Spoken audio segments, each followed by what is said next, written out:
กองประชุมปันกองประชุมเปิดธนาคารบ้านเนาะเตรียมเปิดธนาคารบ้านอยู่บ้านพรนางพิงแดดนางถ่าถ้าเปิดบัญชีธนาคารบ้านหรือว่ากองทุนบ้านเนาะท่านผู้ชมทางคนนางพิงให้นางพิงไพ่นางเขียนชนบทพี่น้องเลยเนาะหมู่บ้านนางเขียนชนบทเรามาจัดกองประชุมเนาะรถไถในหมู่บ้านนี่เนาะรถไถแกไม้เนาะแกไม้แกทานแกพันแกมันนะแบบเหตุการณ์เกษตรส่วนใหญ่ก็เป็นรถไถแล้วพี่น้องในแถวหมู่บ้านนี่เนาะส่วนใหญ่มีรถไถ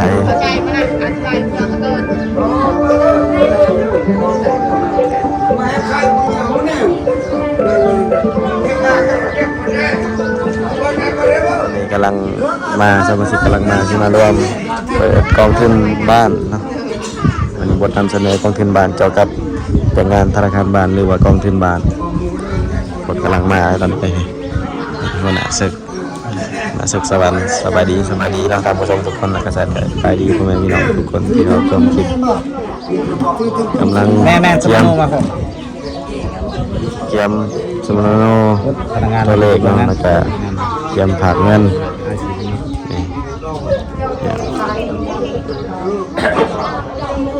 ประชุม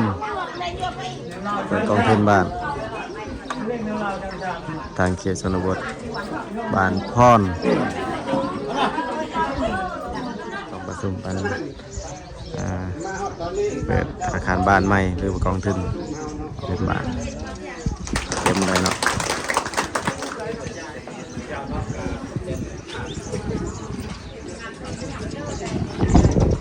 เจ้าจะนำเจ้าบุญกันเนาะตัวนี้เป็นเด็กกัน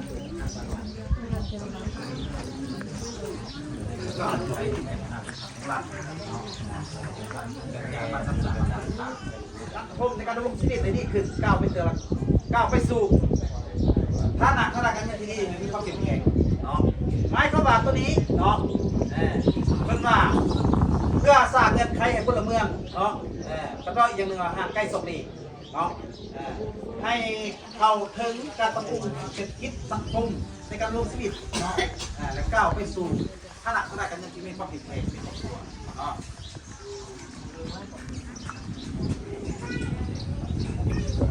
ถ้าลำบากเนาะ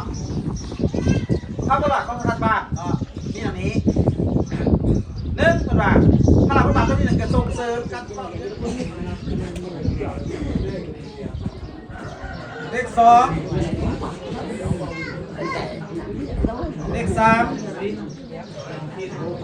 เลขหก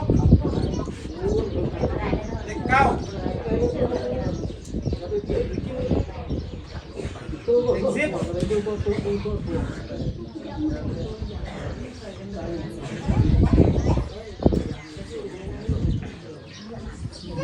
เลขสองเลขสาม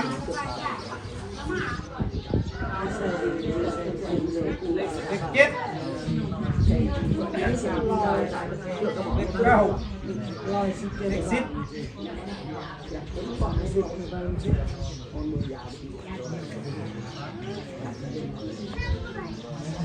เลขสอง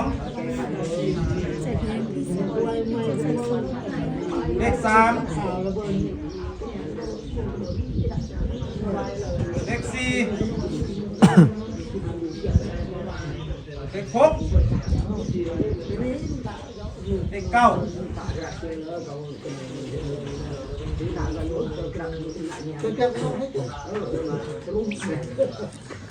เลขหนึ่ง